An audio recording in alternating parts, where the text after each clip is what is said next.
Hi everyone, welcome back to my channel. Today I will explain about the Archons. In Gnosticism, the Archons were malevolent, sadistic beings who controlled the earth, as well as many of the thoughts, feelings, and actions of humans.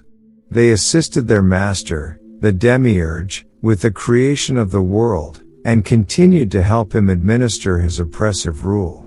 According to a Gnostic text called The Reality of the Rulers, the Archons have bodies that are both female and male, and faces that are the faces of beasts. Thus, they're not truly male nor female, nor human nor animal.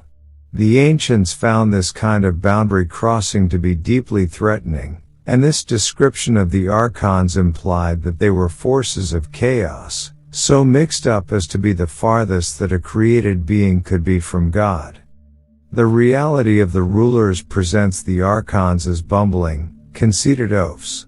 They issue sanctimonious commands that they themselves don't understand, huff and puff like storm winds into the inanimate Adam's face in a failed attempt to bring him to life, think they're raping Eve when they're really raping an empty image of her, and have to call out to Adam and Eve to find them after Adam and Eve have hidden from them.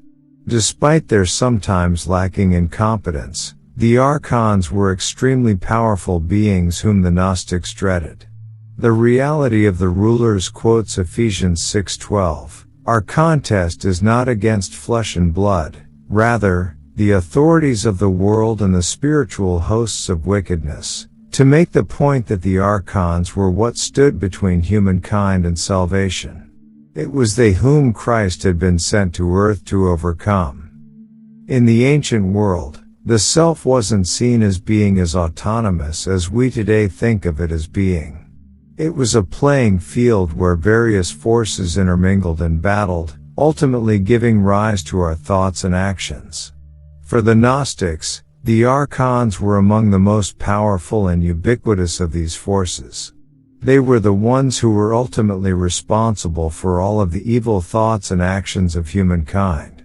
But it gets worse. Since the Archons had created humans in the first place, they had created humans to be extremely susceptible to their influence, and to be almost unable to resist it.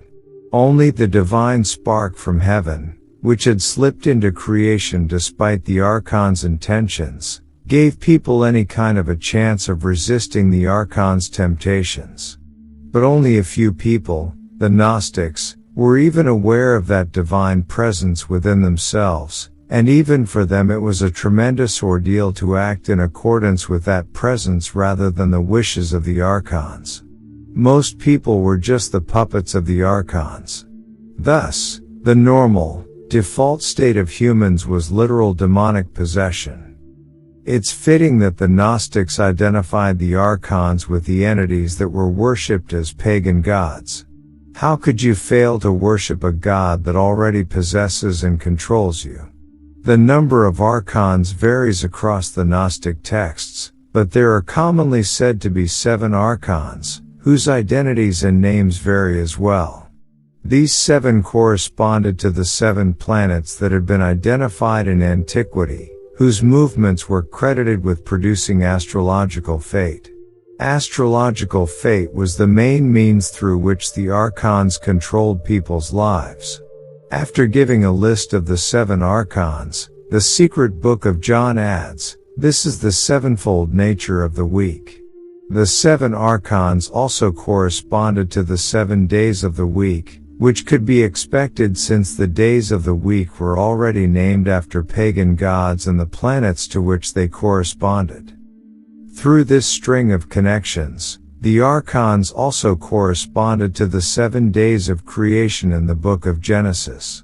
The Gnostics interpreted the plural as in Genesis 1:26, "Let us make man in our image," as referring to the Archons.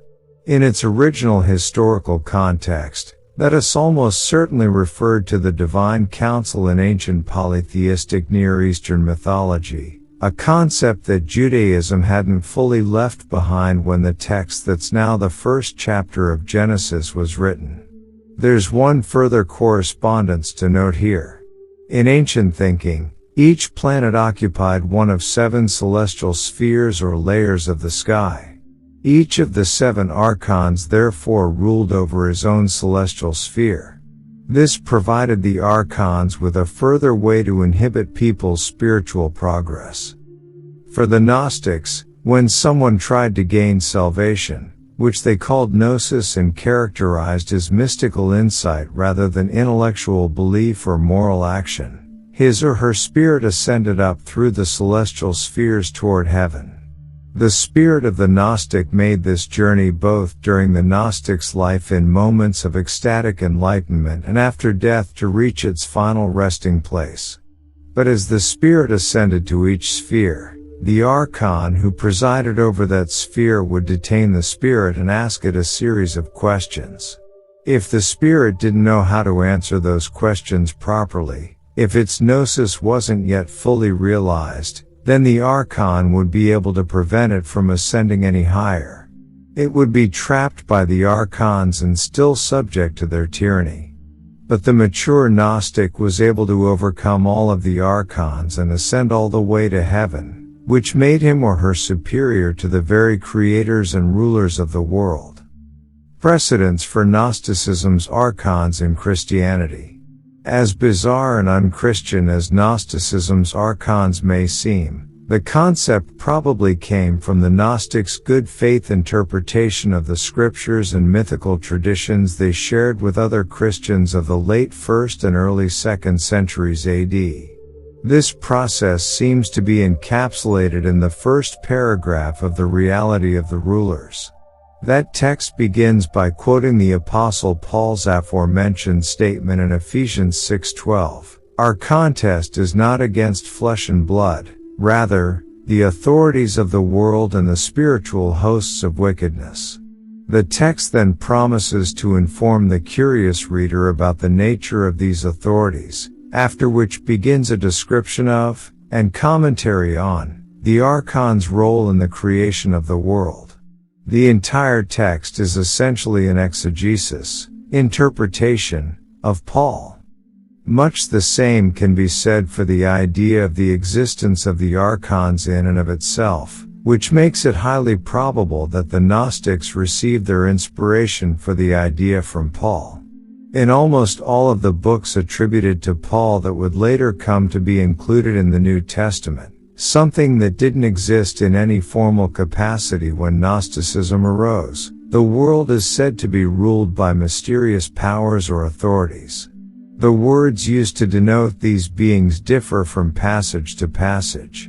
They can be principalities, archi, dominions or authorities, exousiai, powers, dynames, or lordships, kyriatetes. Most of these passages specify that these powers are evil, the enemies of Christ and Christians.